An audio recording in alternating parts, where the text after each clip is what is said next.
Welcome back to the Hannahcast YouTube channel, and today I'm going to be giving you my updated Oscar predictions for the month of November for the acting categories plus SAG Ensemble. And, before I go on, I do want to let you guys know that memberships are open. We got a lot of cool content there. We got lots of reading comments, videos, updated Oscar thoughts that wouldn't really fit into a video, like a full-on video.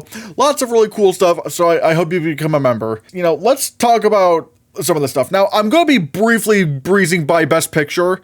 And I mean, like, briefly breezing by it. Well, for one, this is going to be, like, the last Oscar predictions video, or at least, like, the best, like, me mentioning Best Picture until the middle of December, because December is going to be a really, really busy month for me, so I'm not going to be doing weekly Oscar predictions. The next time I'm going to be doing Oscar predictions is going to be probably after the shortlists come out, which is going to be, like, around the middle of December to around later in December. So this is like so after the next week's below the line predictions, that's kind of it for Oscar predictions on a weekly basis, because there's going to be so many videos I'm going to be making in terms of not just the Guild nominations but also the Critics Circle Awards, and there's definitely going to be a lot of members only videos, so be sure to check in for that. We already know what the top six are. It's Sing Sing, or whichever order you have them in. Most of us can agree that the top six are Sing Sing, Anora, The Brutalist, Amelia Perez, Dune Part 2, and Conclave. And also, I've just fixed that, so it's like, yeah, Conclave, I feel like, is now number 5. I feel like it is. I have actually seen a lot more movies since the last video. Like, I've watched Amelia Perez, I've watched Conclave, and I'm trying to think of what else. Oh, yeah, I saw Saturday Night. I finally saw Saturday Night. And so, yeah. I do think Conclave is number 5. Like, I'm like, oh, yeah, like, this cool, like, I could see a world where it would maybe win Best Picture. And also, I'm not gonna lie, like, let's be real here, after the election, like, there's gonna be some recontextualizing as to what could win Best Picture.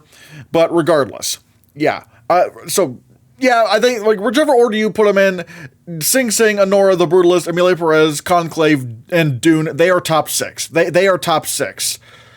Which then we get to the last 4, which is literally, like, who knows what could happen. All right, I think A Complete Unknown is still getting in. All right, like, granted, yes, we don't know how well this movie is going to be well received, but I still want to make a guess that it's going to be just, like, it's going to get in, because whenever James Mangold does, like, Oscar baity movies, they tend to do pretty well. Like, let's face it, what was that movie called? Walk the Line would have gotten into Best Picture if there were 10 nominees. That's good. That's a fact. That would have happened. Logan got into Adapted Screenplay. The first comic book movie to ever do so. The Dark Knight couldn't even do that. And people could try to say, well, lack of competition, but it's like, they could have still nominated Wonder, which got the Critics' Choice Award nomination. They could have nominated The Beguiled, which was written by Sofia Coppola. They could have nominated, they could have nominated Blade Runner 2049, which was like a top 15 for Best Picture, considering the BAFTAs even nominated it for Best Director. So it's like, and yet Logan overcame all that to get a screenplay nomination. So, like, yeah. And then Ford v Ferrari got into Best Picture. It actually did get Best Picture, and even won a couple of Oscars. I mean, hell, it was so in Best Picture to where Christian Bale got nominated at the Golden Globes and SAG Awards. So, like, I think that, like, yeah, it was pretty strong. So, with A Complete Unknown, and especially in a year that's not really as competitive, even if it's just like a very agreeable, music biopic, I still think it can still get nominated. Like, and again, it's not like this is like, what is it? That one Tom Cruise, Cameron Diaz movie that was like an action film. It's not like Indiana Jones with the Dial of Destiny. Like, this is clearly trying to be like Oscar bait. And when James Mangold goes Oscar bait, they tend to usually do pretty well at the Oscars. So, I think that's going to get in. It's probably going to get a couple of acting nominations, a few techs. We'll talk about the acting nominations here in a bit. The Room Next Door. I have a feeling at the end of the day, it's going to get in. Like, even if it were to only perform pretty strongly at BAFTA and Critics' Choice, that's all. No, not Critics' Choice, the Golden Globes. At Globes and BAFTA, that would really be all I would need to be convinced, because obviously the Critics' Choice Awards aren't going to do it. The PGA is absolutely not going to do it. Still, I think it'll happen. The Seed of the Sacred Fig, that is iffy, but I can definitely see a world where that gets, like, picture, director, screenplay. I mean, I especially now with what we don't know about juror number 2, but we'll talk about juror number 2 here in a bit. Seed of the Sacred Fig, it just kind of feels like that film that would probably also get in. And it's like the reviews are still pretty strong. So it's not like the most out of nowhere thing possible. Again, as long as it does pretty well at BAFTA, that's all I would need to be convinced. Because even though this is clearly not going to be like the international film of the year, like it's not going to be as strong as The Zone of Interest or Anatomy of a Fall, clearly. But I could see a world where this is still like, you know, Drive My Car minus the international win, considering Emilia Perez is taking that in a handbasket.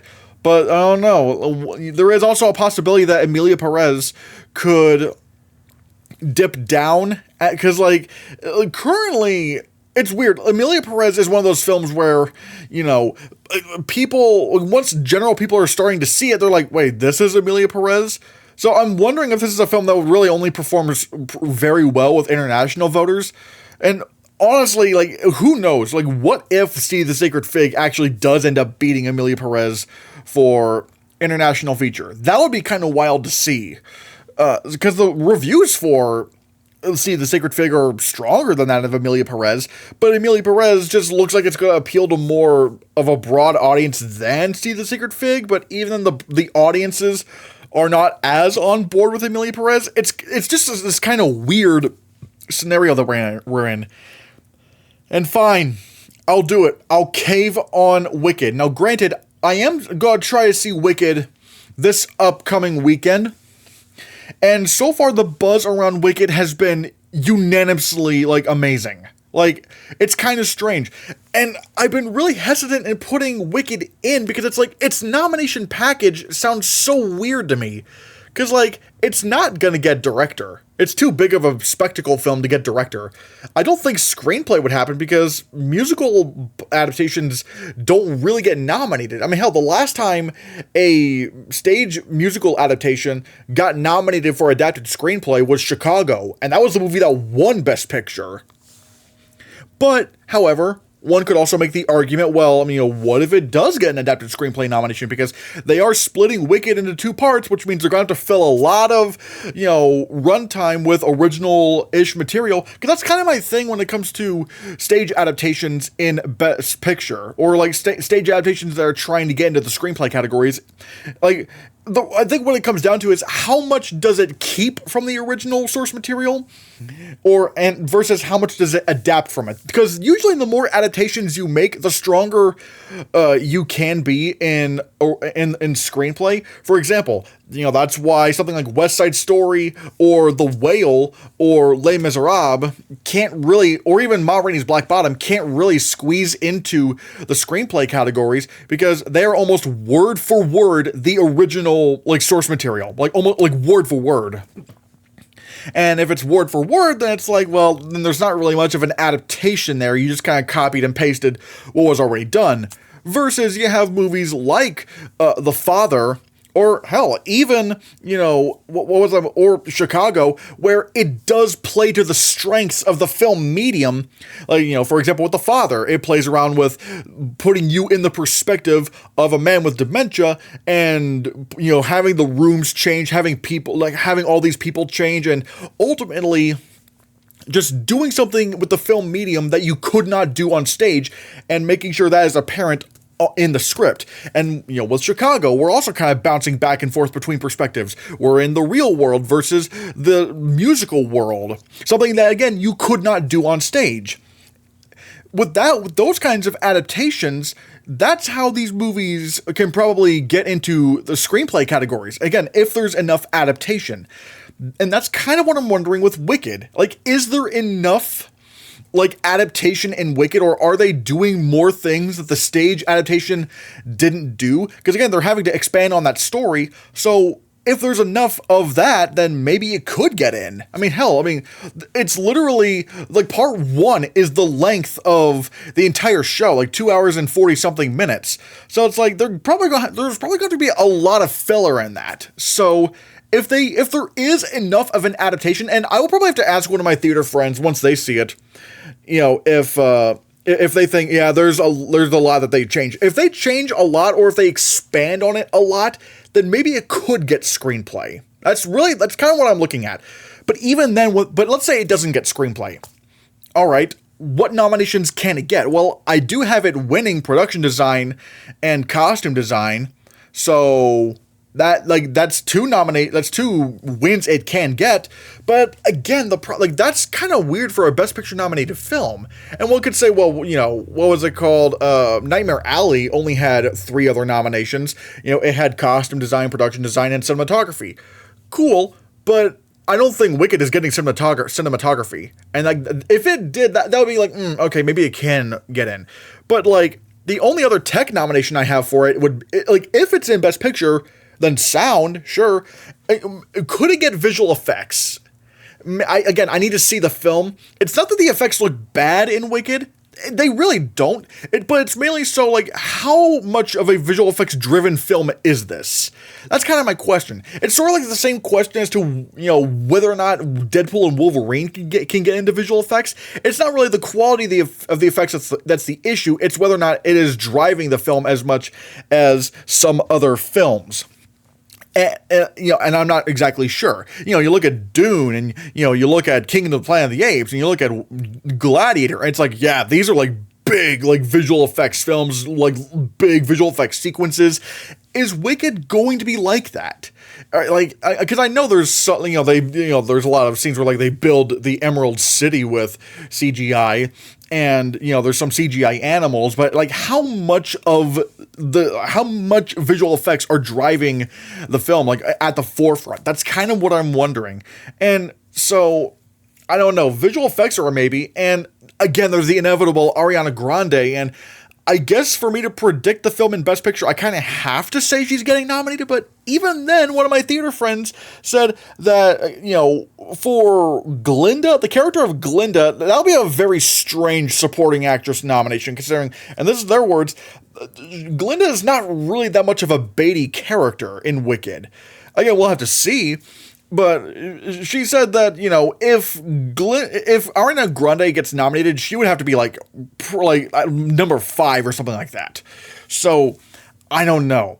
But this is going to be a big box office hit. And the fact that I'm even seeing some of the skeptics praising Wicked, again, I am very interested to see how the reviews are. If the reviews are not great, I'm going to be so pissed that I caved on this and putting it in my Best Picture lineup, because this is a big gamble. All right, I'm pretty sure, like, back in the 50s or something, there were like more than one musicals in Best Picture, but overall, it's like, we don't really get multiple musicals in Best Picture. And one could say, well, but Star is Born and Bohemian Rhapsody. All right, sure. But we're talking about, like, stage adaptations, like stage adaptation, like, because I'm like, there's a difference between, like, a Star is Born kind of musical and a West Side Story. Like, one of them's based on a stage show. And granted, one could also argue with Amelia Perez, like, that's not really a stage adaptation. Sure, but again, it's like, it is like a musical. It's more of a musical kind of film than A Star is Born. But I don't know. Maybe that could help it. But we just don't really get 2 musicals in Best Picture. And again, the nomination tally is kind of strange. So, like, I don't know. I don't think this would get makeup, because the most makeup right here is fucking making Cynthia Erivo green. Like, that's not really what the makeup branch does. They do more prosthetic stuff. That's kind of where I am with Wicked. I'm just like, maybe it gets in, but its nomination package is really rough to try to figure out, because there are kind of so many things going against it. And so I don't know. I don't know. We'll have to see. Outside of that, I still am thinking maybe juror number 2 could prevail. All right, now people are going, oh, why do you still have this in? No one's seen it. But the problem is those who have seen it are saying, yeah, why is this not more widely out yet? This is exactly the kind of film that would attract the older Oscar voters. And if they see it, I think it's going to get in. And its nomination prospects are very easy to figure out. You could put it in, if it gets Best Picture, you could put it in for Director, Supporting Actress, Original Screenplay, maybe Editing. We'll just have to see how this goes. Like, how do the screeners go? Because obviously Warner Brothers doesn't care about it.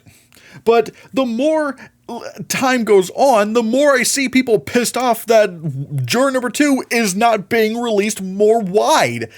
It's like, because everyone's like, why are you doing this, Warner Brothers? Why are you disrespecting Clint Eastwood? If the movie was mid, people would not be saying all this and causing so much of a ruckus. But the fact of the matter is, this is the most acclaimed Clint Eastwood film we've had in a long time. Maybe since Letters from Iwo Jima.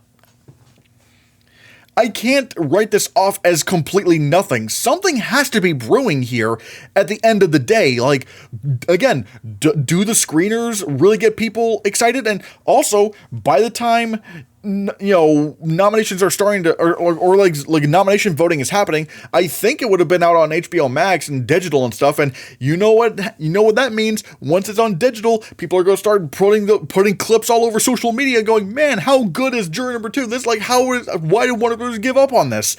It's like, it might be just in that time where, it could be like that last minute hype kind of thing. God, I'm explaining it badly and I'm stuttering. Oh well, but this could be like a Judas and the Black Messiah. It could be like, I'm trying to think of what other movie. Oh yeah, or the movies that kind of have that last minute hype, like with PGA and WGA, and this is Writers Guild eligible. And considering this year's kind of weak for screenplay as is, if we have Juror Number 2 eligible for Writers Guild, it could probably just get in. Its nomination prospects, I feel like, are just too strong to completely ignore. I have it just outside of Best Picture, but it could happen. It definitely could happen. We'll have to see. And Nickel Boys, Blitz, A Real Pain, we'll have to figure out what's going on there. Like, Nickel Boys, that's another film I kind of have trouble seeing with the nomination prospects because, it could get Best Picture and Adapted Screenplay. Like, if it were to get, those would be the locks. Like, if it got Best Picture, Adapted Screenplay would be a lock. But would Ingenue Ellis happen? Would cinematography happen? Because I don't know, some people are saying, what, you don't have Nickel Boys and cinematography?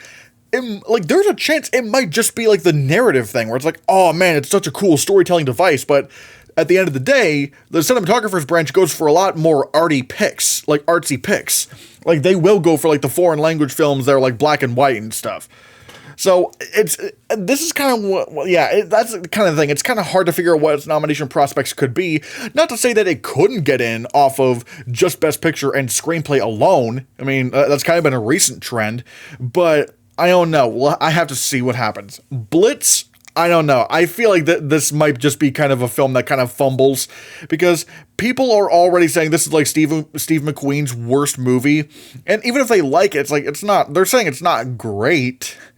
And even the text, they don't really seem that competitive. Like, from the trailers, the cinematography doesn't look that amazing.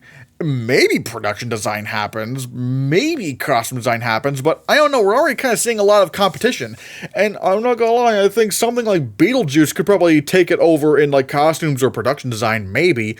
Again, I'm not saying that is the case, but I'm saying that could be the case. There just seems to be some films that people might be more passionate over.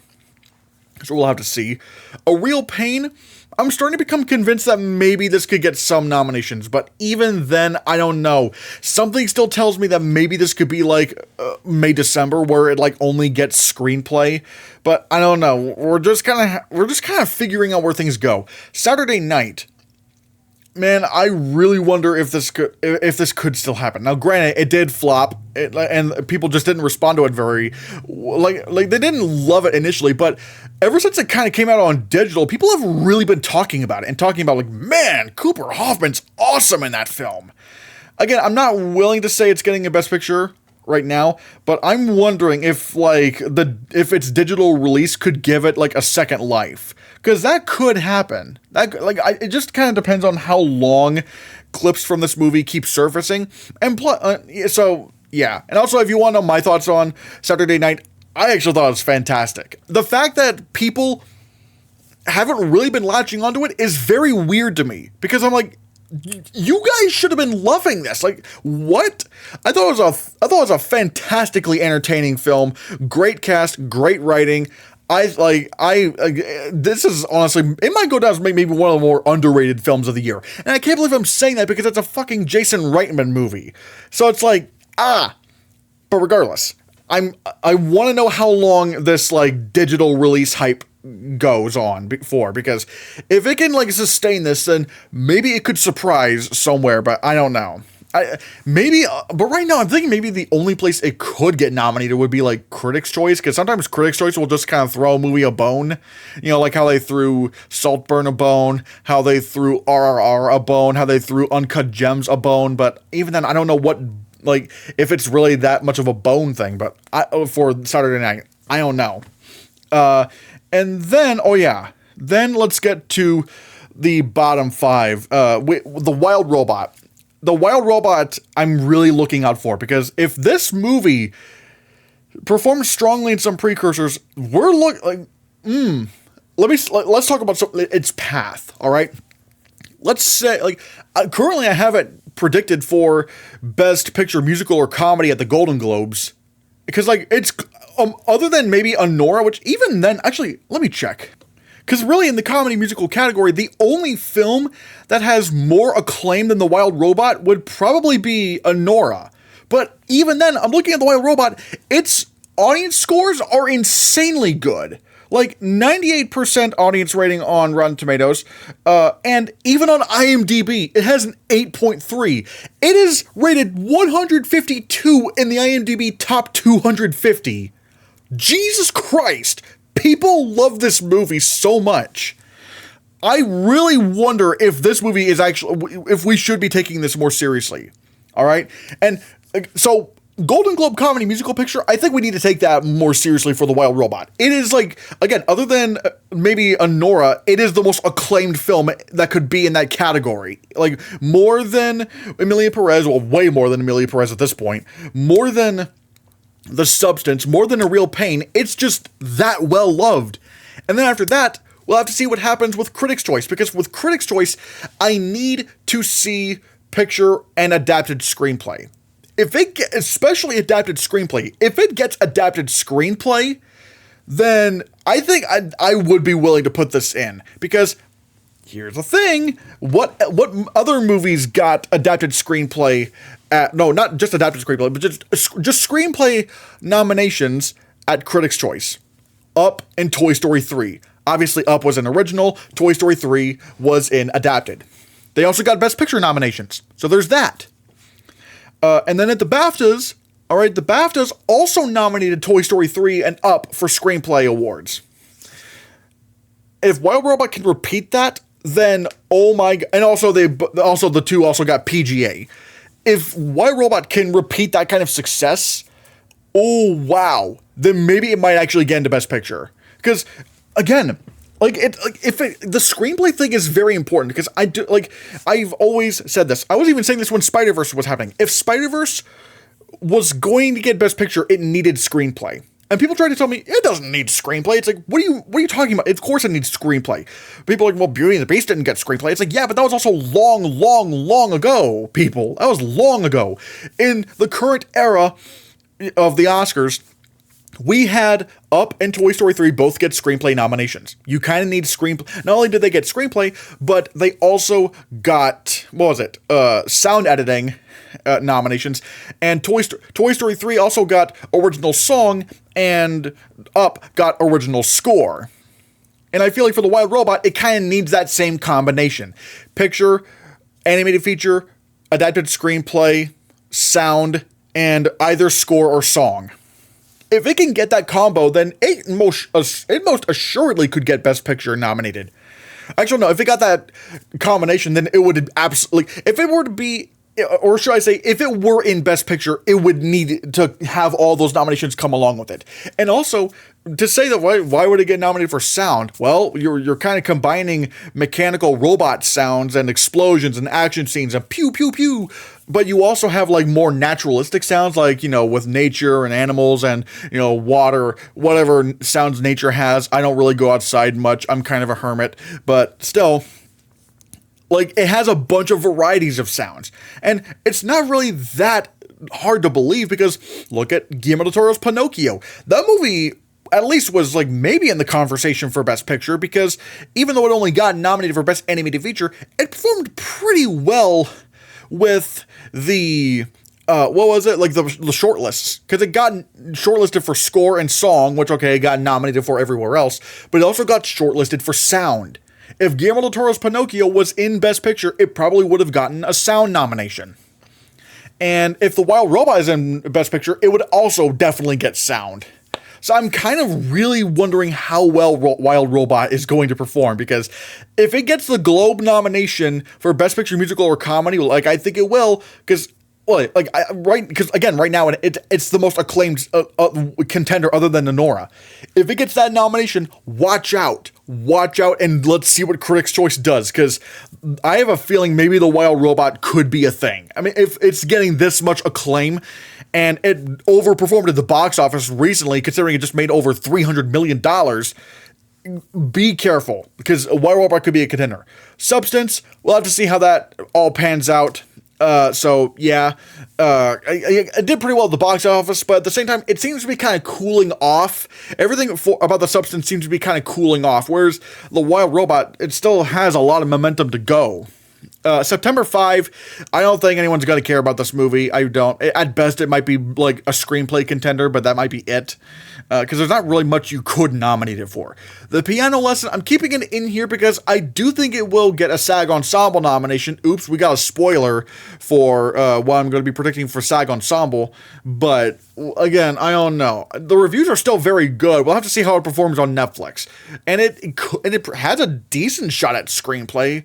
And I'd say decent, at least it has a better shot than I would say, you know, like Ma Rainey's Black Bottom, because, you know, The Piano Lesson apparently actually does take advantage of the film medium a lot more than like Ma Rainey. And then I have Madam Web here because apparently you all think I'm being serious when I have Madam Web in here, and now because of that, I'm just gonna keep it in here just to make fun of you guys. So yeah. Anyways, on to the acting predictions, even though I've taken 27 minutes to do so. Anyways, lead actress. All right.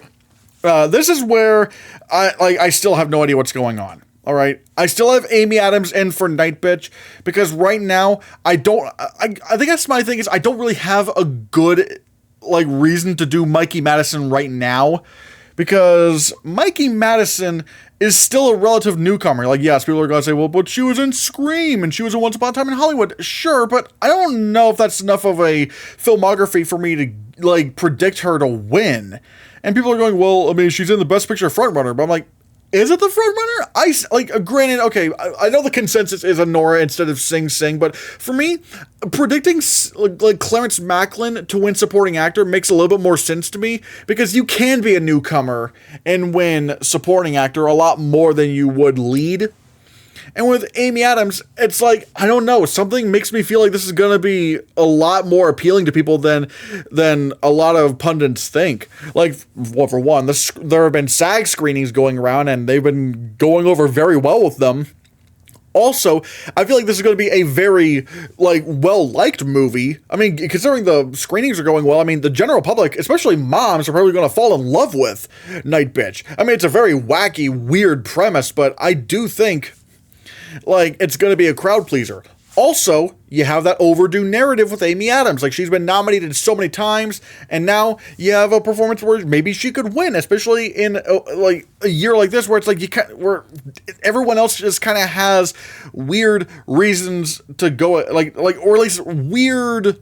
How do I say it? Like, weird narratives all around. Even Amy Adams is not a perfect narrative, considering she's not in the Best Picture nominated film. But again, it's just strange. And also, her performance is supposedly very, very showy. Like, it's a very, like, acting performance and doing a lot of crazy shit. So again, that could maybe happen. But again, I just don't know about it. I just don't know. I just don't have a good argument for Mikey Madison right now. If Mikey Madison starts beating Amy Adams in a lot of precursors, all right, sure. Like, let's say she beats Amy Adams at the Golden Globes and the Critics' Choice. Then I'd be like, okay, well, I guess it's kind of done for Amy Adams, especially since voting for the Oscars closes not that far off from the ending, or from where the SAG Awards would start. I think the timeline is going to be kind of similar to how it was this year, where technically Oscar voting ended after the SAG Awards, but it was nowhere near as far off as the Everything Everywhere year. So again, I need to figure out what's happening with Mikey Madison, and if she starts winning lead actress in places, then oh boy, then Honora, that would probably start making me convinced that Honora could just win Best Picture. Because right now I kind of find the movie hard to believe winning Best Picture if it only won screenplay, and I still don't buy Honora as a directing winner, considering it's not, at least from what I've heard, it's not that big of a cinematic achievement, or a big, scale film. Even something like Parasite, I thought was, more large scale, though, at least from what we're seeing of Honora. So we'll have to see. Angelina Jolie, maybe, but also, the response for Maria has been a lot more lukewarm than something like Night Bitch. Even though Night Bitch with critics has been kind of what? The reviews aren't really, amazing for Night Bitch, but it is a crowd pleaser, much like The Whale.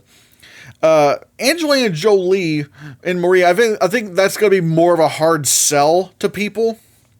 Even though I do think, it'll get, Maria will get a lot of nominations. I feel like it'll get cinematography, costume design, production design is not off the tables, considering, what's his name? Guy Hendricks Dias is doing the production design, and he's gotten nominated a few times, especially for movies like Passengers, which was, not expected. But again, with the performance, I don't know how strong Angelina Jolie is gonna be.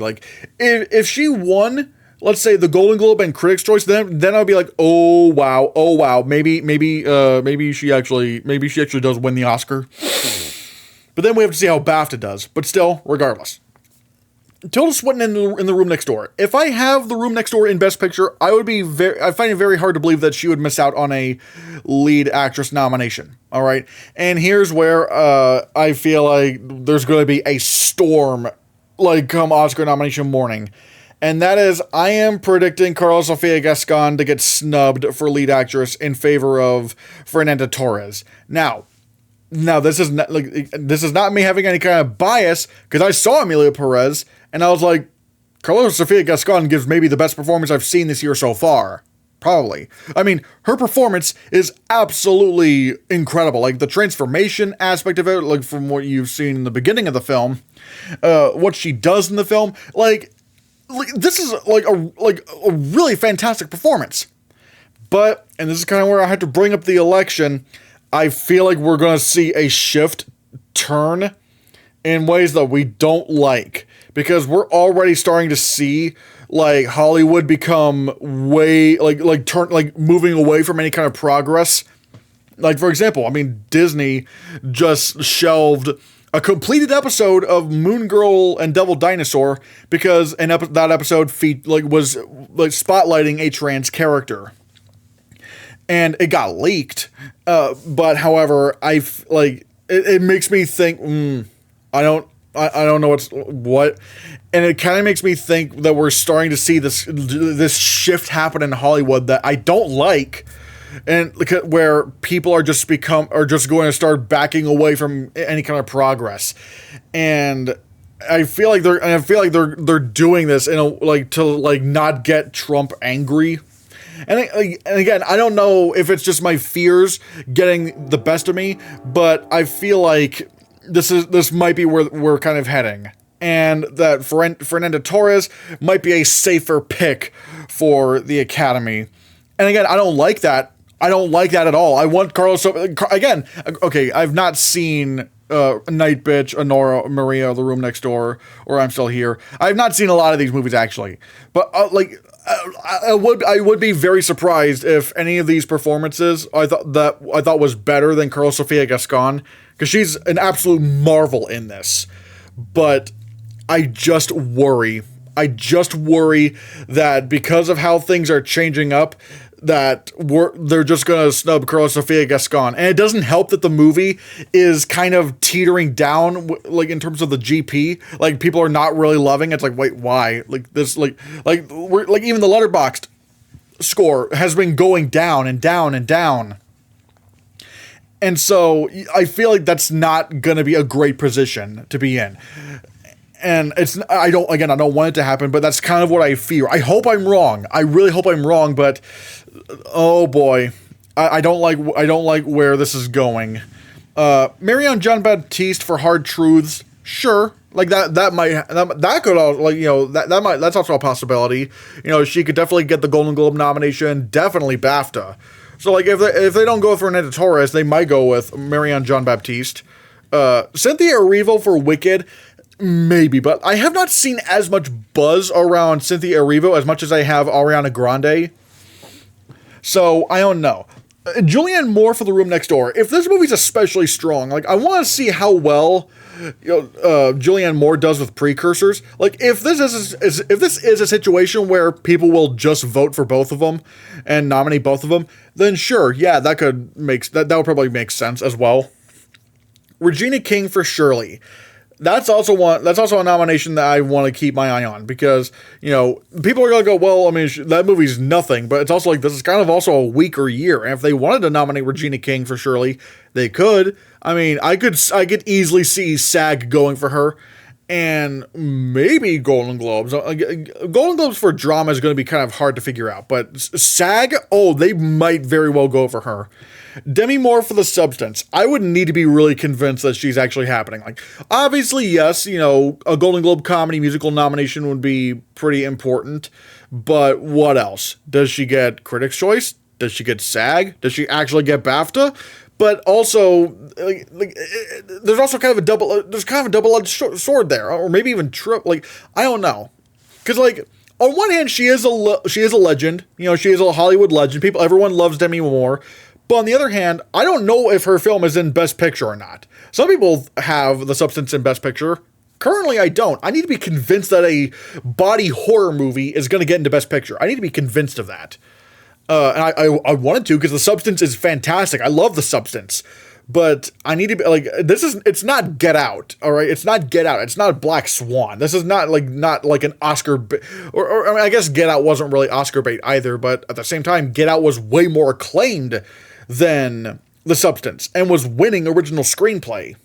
So I don't know. I don't know if The Substance is really happening. But on the other hand, you know, the other hand, I should say. Wait, did I already mention that I don't think it's in Best Picture? Because that could hurt the movie's chances. But now I know what my point was. You know, you could say Annette Bening got in for Naiad, and we didn't really expect it. But I don't know. Well, for one, that was an easier sell because it's a biopic. Two, it was probably top 15 for Best Picture, considering it got in the Writers Guild Awards for Adapted Screenplay. Like, what the was that?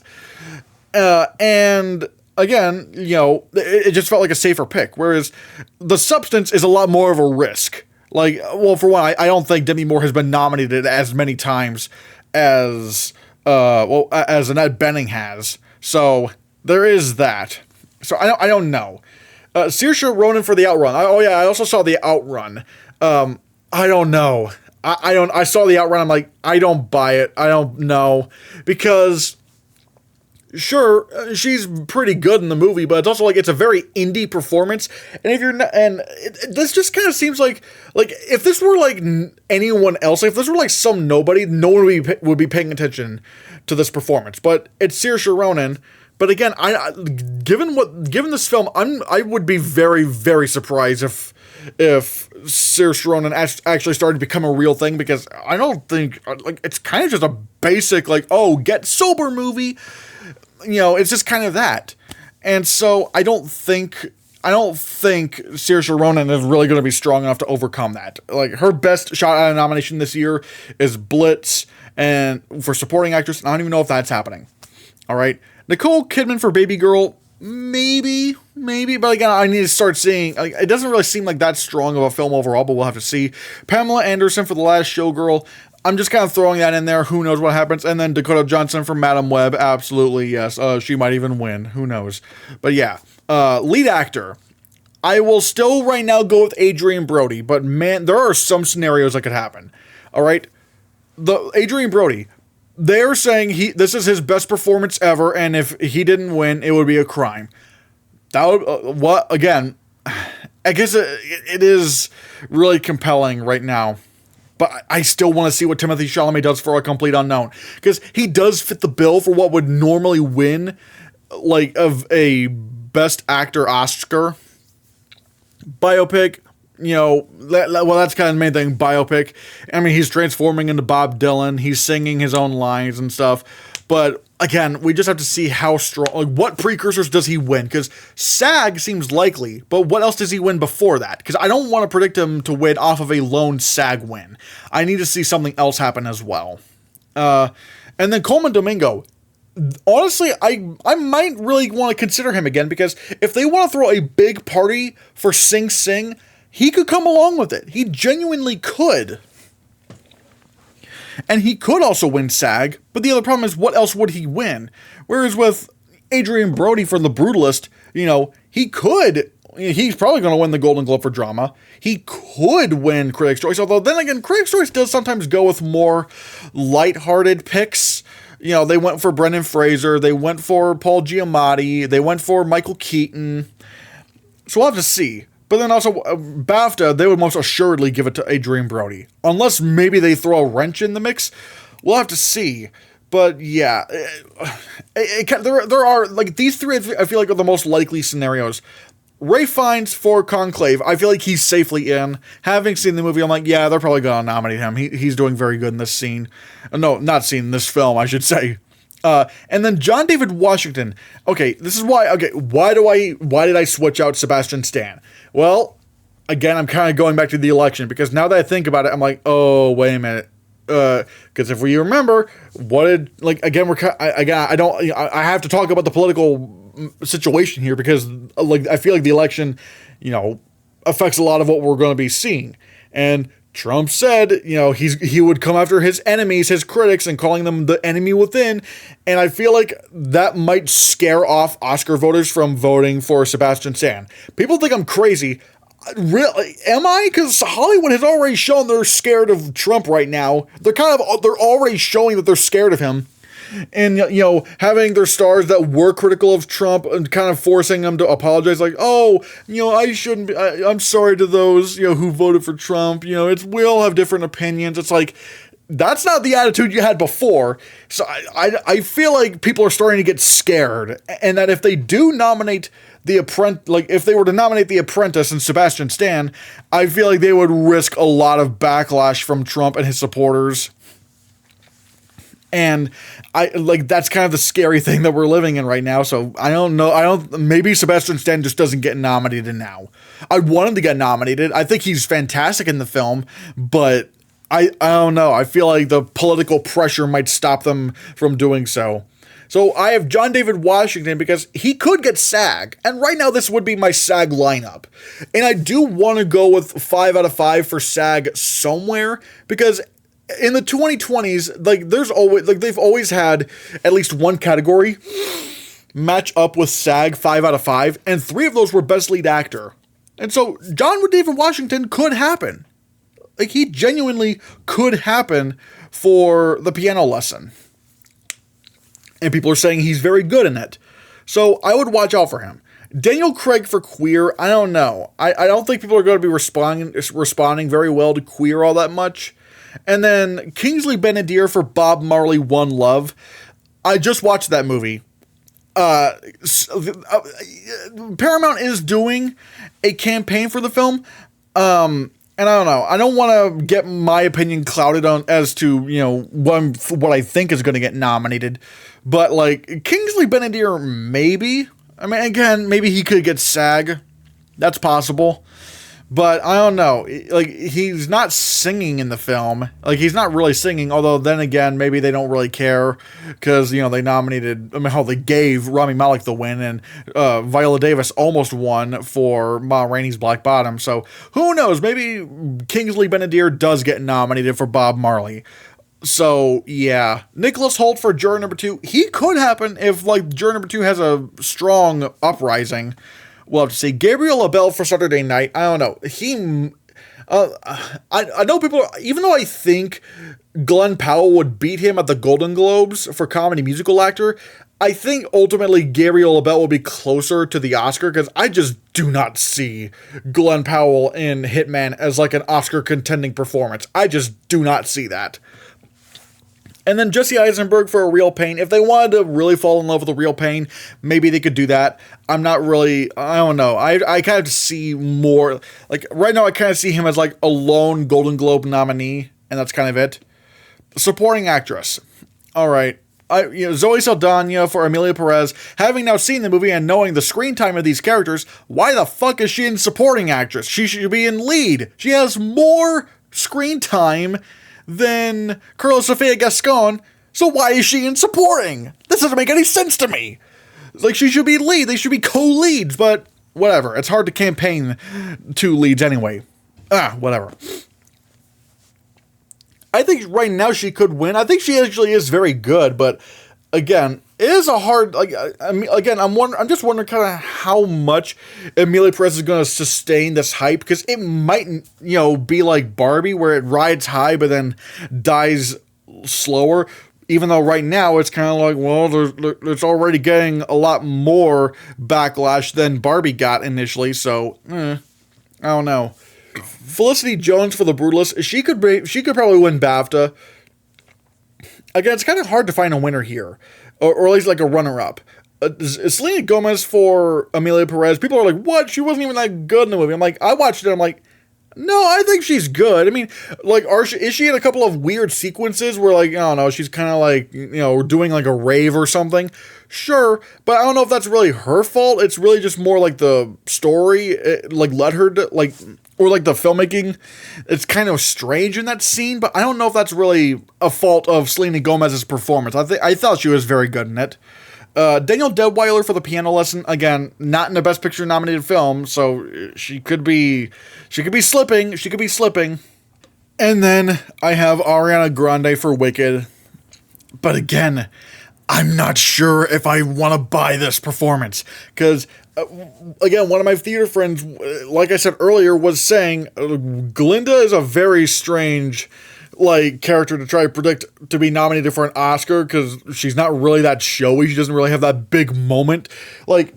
And this person who told me this, they have also, not led me astray. They told me that with The Color Purple, Coleman Domingo's character and Taraji P. Henson's character were, no, they're not really that big in the musical. Not in terms of the Oscars, no. And so, they did not leave me astray with The Color Purple. But with Wicked, it's tough. I feel like in order for me to predict Wicked for Best Picture, I kind of have to do Ariana Grande. But I just don't know, because it's just strange. I swear the reviews for Wicked better be amazing, because I'm going on a limb for this, and I will try to see it this weekend. So maybe I will see if Ariana Grande is a big thing or not. But I guess if I have to predict Wicked for Best Picture, I have to go with Ariana Grande, unless I want to say that it's Nightmare Alley, which is a little bit stranger, because with Nightmare Alley, it is kind of a more prestigious kind of film, and you could get, and hell, it did get cinematography, whereas Wicked, it's not going to get cinematography. The nomination tally for Wicked is just looking so weird right now. I just don't know what's happening with it. Unless it's maybe Avatar: The Way of Water, but even with Avatar, it got sound, production design, and visual effects, but would Wicked get visual effects? Because I have it in for 3 techs right now for sound, production design, and costume design, and it's winning 2 of those, I believe. It's just weird. It's just a weird tally of nominations. And even then, I don't know if Wicked is going to be as big of a phenomenon as Avatar. I mean, it's most assuredly not going to be as big as Avatar. What am I thinking? I don't know. So we'll have to see.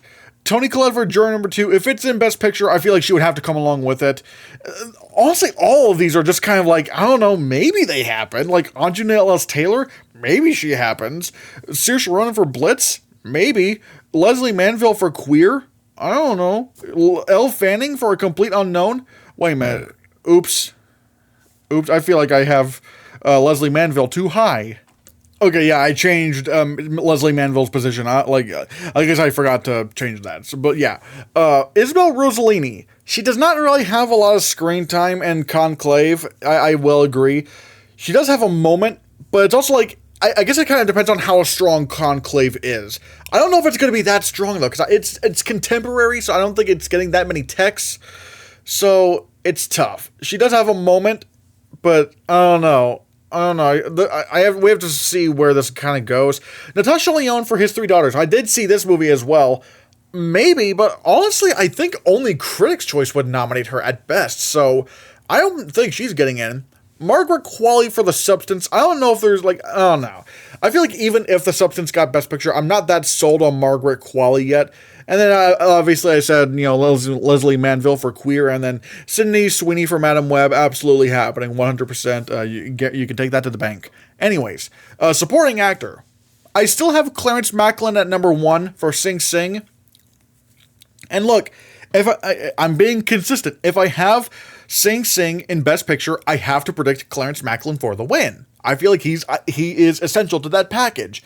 And unlike lead performances, you can be a relative unknown in supporting actor or the supporting actress or just basically supporting categories in general. Like, you can be an unknown. So I feel like that helps him there. If not him, then maybe Guy Pearce for The Brutalist, who I have finally found an image of him from the movie. Thank God I don't have to keep using just his regular face anymore. So we have all these guys have their official faces. It's all good, yeah. So yeah, because Guy Pearce is, he is in at least in a top 3 Best Picture contender. So there's that. Denzel Washington for Gladiator 2. I do not think Gladiator 2 is getting into Best Picture anymore. Okay, I never did, but now with the reviews coming out, it's absolutely not getting Best Picture. But Denzel Washington is strong enough on his own. Everyone's talking about him, everyone's saying, "Oh man, Denzel's amazing in this film," and I feel like, again, if he can get in for Roma J. Israel Esquire, he can get in for this. That's kind of been my thing. And the fact that everyone's just raving his performance, I'm just like, all right, he's in. He's locked.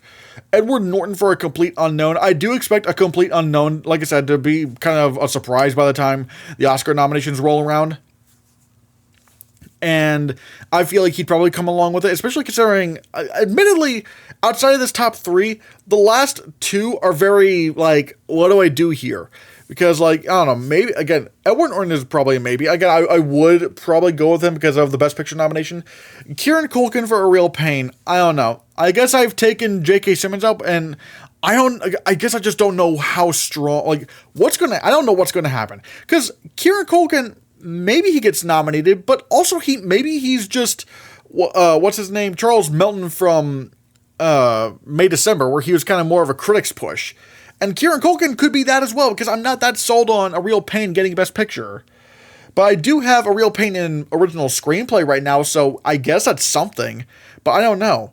Yuri Borisov and Mark Edelstein for Anora, those could happen. But it's also how strong is Anora in general? I want to see how strong these two are in precursors. If they start to get precursor nominations, then oh boy, then yeah, I would predict one of them. And Stanley Tucci for Conclave. That's also a maybe. I mean, Conclave is firmly in Best Picture, so maybe he could get nominated. But he's also not in as much of the movies I thought, and he doesn't really have that many big Oscar baity scenes. But again, if they just love Conclave that much, they could just nominate him. Or maybe he's just a thing that would get nominated at the Golden Globes and Critics' Choice. No, Golden Globes and BAFTA. That could happen with him. We'll have to see. Paul Raci for Sing Sing. I know some people are going, what? Paul Raci? If they have, if on Oscar nominations morning, they start throwing a party for Sing Sing, if the movie, let's say the movie gets editing, let's say it gets score, song, and starts overperforming, I can see a world where Paul Raci gets in because he's very good in the movie. I mean, he's not as showy as like someone like Clarence Macklin, or maybe one of the other or maybe one of the other prisoner actors could get nominated. We'll have to see. So right now I'm keeping an eye on him. John Lithgow for Conclave. I don't think he's really happening. Like, having seen the movie, I'm like, no, he doesn't really do a lot. Like, he is part of like the conflict of the film, but it's also like, oh no, I feel like Stanley Tucci just kind of shows a little bit more range in the film. Brian Tyree Henry for The Fire Inside. I mean, granted, The Fire Inside is getting very good reviews. I kind of want to see how this does on Netflix. No, not Netflix, on Prime. If people are really responding well to this film, maybe it could still happen. I don't know. Or maybe Brian Tyree Henry just gets a lone supporting actor nomination like how he did for Causeway, but I'm not ready to say that yet. Ray Fisher in The Piano Lesson. I kind of have him in this list because I have heard that he is like the supporting standout in the film and not Samuel L. Jackson, but we'll have to see. And then Jeremy Strong for The Apprentice. Man, he's way down now. He's way further down than I had him initially, because if The Apprentice is so like, I don't even want to say it's weak, but it's just like, if I think people are going to be too scared to nominate, Sebastian Stan for playing Trump, then what chance does Jeremy Strong have? Absolutely not. And Tahar Rahim for Madam Web, because we all know he's happening, especially with his voice and his sound mixing. Like, it's all great. So yeah. SAG Ensemble. For Sing Sing to win Best Picture, I need it to win SAG Ensemble, and I can easily see this happening. Already there are awards being given to the Sing Sing Ensemble. And I'm like, it's happening. I feel like it's happening. When you see that cast, it's like, oh, we want to give it the award. So I feel very confident that it's winning SAG Ensemble. I need to also, but I guess it would also be like, where is it winning screenplay? Like Critics' Choice or BAFTA? Because it's not eligible for Writers Guild, and the Golden Globes aren't going to give it to an original screenplay unless you're Aaron Sorkin. So I don't know if that's happening. No, they're not going to give it to an adapted screenplay, I should say, the Golden Globes, because they usually give it to original screenplays. But Sing Sing, I don't know, maybe that happens. So we'll have to see. I guess what I mean by maybe it happens, like, if it wins screenplay at Critics' Choice and BAFTA, obviously it would have to win one of those. BAFTA's not impossible because they gave it to, what was it, Coda and American Fiction. So the BAFTAs could, as long as Conclave doesn't win above it, I think Sing Sing could be fine. And having seen Amelia Perez, I'm not convinced really that this would win SAG Ensemble, especially when you have an ensemble like Sing Sing. Again, you just put Sing Sing up on that stage, they're just gonna want to vote for them. I was like, oh man, yeah, we love the Sing Sing team. Amelia Perez. Also, there's not as many people in the cast to award. I think per SAG rules, only the four main actresses would be in the running for SAG Ensemble. So I don't know if that's really a strong thing, if that's really like a strong contender.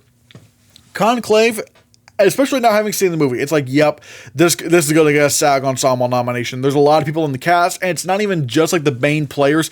There's also like a lot of other minor characters that, or should I say, not really background characters, but very supporting characters, where it's like, oh yeah, they're they have a big major part to play in this film. I could definitely see that happening. And I have The Piano Lesson at number 4 because I feel like okay, well, how do I explain it? I don't want to go 5 out of 5 with Best Picture. I just don't want to do that, because SAG Ensemble usually goes 4 out of 5 with Best Picture. And while I don't think The Piano Lesson is getting into Best Picture, I do think it will get SAG Ensemble, because they love August Wilson play adaptations. The SAGs love August Wilson play adaptations. Like, for Fences, they nominated it for Best Ensemble, and they gave it wins for Supporting Actress and Lead Actor for Denzel Washington, and when no one expected it. No one expected Denzel Washington to win at SAG, but he did anyway. And then you look at the next August Wilson play adaptation with, Ma Rainey's Black Bottom. Again, you have a SAG Ensemble nomination. and Chadwick Boseman expectedly won Best Lead Actor, and then out of nowhere, Viola Davis won won Lead Actress. And that was unexpected because people thought it was going to be Carey Mulligan. So, I feel like with the knowledge that we have, people, or at least SAG, loves August Wilson play adaptations. And so I feel like, Danielle Deadwyler's easily gonna get in for supporting actress. I think John David Washington is gonna get in for lead actor, and the movie's gonna get in for SAG Ensemble because they just love August Wilson play adaptations. And then that fifth slot is really tough. And right now I'll go for Wicked because Crazy Rich Asians did get SAG Ensemble, if I'm not mistaken, and that was also directed by John M. Chu. And The Heights didn't get nominated, but at the same time, Warner Brothers just did not campaign that film. Even though it got amazing reviews, it flopped hard at the box office, and Warner Brothers just did not campaign it at all. But with Wicked, this is Universal's biggest chance to get nominated for Best Picture. And so if they want to and there's also a huge cast that you could nominate. So I feel like this could probably happen. This might happen. And again, that's 4 out of 5 with Best Picture, so I'm happy with that. Other contenders, Juror number 2, maybe especially if that does have a late surge, I could see this getting a SAG Ensemble nomination. A Complete Unknown, similar to Bohemian Rhapsody and The Theory of Everything, I could see this happening for SAG Ensemble. Saturday Night is for a lot of people that's the safe pick, but at the same time no one cares about Saturday Night. But I guess we'll just have to see how well it does in precursors. If it surprisingly gets a Golden Globe nomination for a musical comedy picture, maybe we could start taking it more seriously. But right now, I just don't think people care enough about the movie. A lot of people are saying Anora could get SAG Ensemble. I don't know. I just don't know. Again, I need to see the movie, but something just doesn't feel right for SAG Ensemble with here. And same thing with The Brutalist. I don't know if The Brutalist is going to be happening in SAG Ensemble either, because this could be The Power of the Dog, and SAG definitely loves their fun, clap your hands movies. So I don't know about that. Gladiator 2, I don't know. Dune, Blitz, Room Next Door, September 5, Kinds of Kindness, I don't know. Madam Web, keep an eye out for that. That's absolutely happening, 100%. You can take that to the bank with no hint of sarcasm whatsoever. So, yeah. Anyways, guys, those are my predictions for the acting categories and SAG Ensemble for the Oscars, as well as my updated Oscar predictions. Like I said, next week is going to be below-the-line predictions for the techs and stuff, and those will be the last Oscar predictions I have until somewhat later in December, because I have to do a lot of, reaction videos and discussion videos on the Critics Circle Awards and the Guilds and Golden Globes, Critics' Choice. December's just going to be a busy, busy month for me. But I will try to have a collab at some point, so we'll have to see about that. But yeah, guys, now I want to pass the question off to you. What are your acting predictions and SAG Ensemble? Do you think Wicked is going to be a big contender?